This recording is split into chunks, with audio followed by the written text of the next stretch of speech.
Chapter 1. Who decides what's important and what isn't?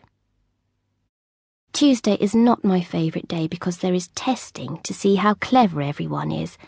And how can you see that in a test?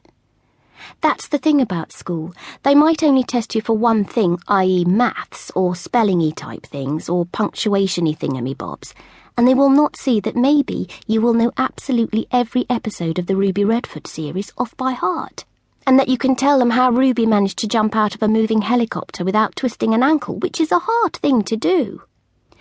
And maybe you will know how to cleverly mend your hem with a stapler, or stand on your actual head, whilst drawing a dog in biro, or teach your dog how to draw with a biro while he stands on your head.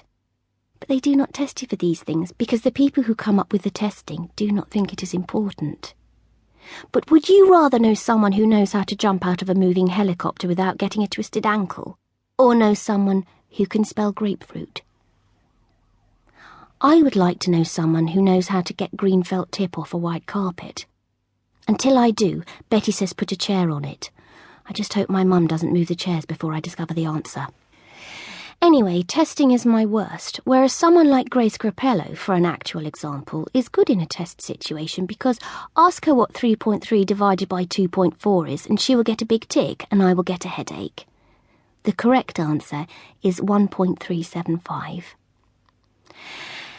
Anyway, there we are doing this testing thing and the room is all quiet and I can just hear the clock ticking really slowly.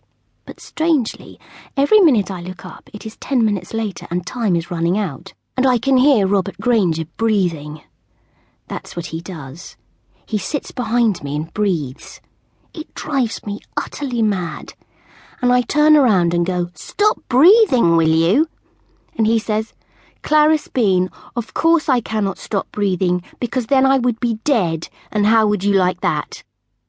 I decide not to answer his question, because Mum has taught me if you can't think of anything nice to say, then sometimes it is better to say nothing at all. You see, I am trying really hard to keep it zipped in class, and I don't even utter a single word when I hear Grace Grappello telling Cindy Fisher that I am a durbrain because I spelled photo with an F. Mrs Wilberton didn't tell her off even. She just said, "Clarice Bean, your spelling leaves a lot to be desired." Anyway, at the end, when time is up, I hand in my test and Mrs Wilberton says, "Oh dearie dear, it looks as if a spider has been dipped in ink and struggled across the page." I wish someone would dip her in ink. Then she says, "I have some exciting news. I have arranged for the whole school to take part in a spelling bee." A spelling bee is just a fancy way of saying test, but you have to stand there in front of the whole school and spell words out loud on the spot without writing them down. It is interesting that for Mrs Wilberton, giving a spelling test is the most fun she can ever have, and for me it is a very good reason to tell Mrs Mars, the school secretary, that I have a terrible case of a tummy upset and I need to go home as soon as possible on the double. Don't even bother to call my mum. Anyway, I have been wondering, who is the person who gets to decide what is important? Because I wish it was me.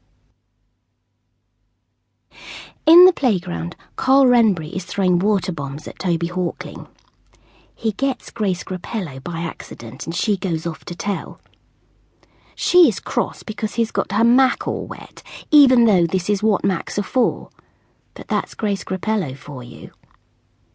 She is someone who I don't get on with because she is a know-it-all and a meanie and her favourite thing is to tell on people. I am trying really hard not to get in her way because I don't want to get in a tussle with Mrs Wilberton. And the thing is, Mrs Wilberton always believes Grace and not me.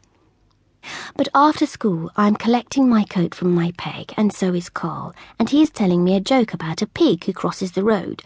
And before he can tell the last bit of it, the actual funny bit, Mrs Wilberton walks by and says, "Now move along, you two, before you get into mischief." You see, Karl gets in trouble even when he is being well behaved.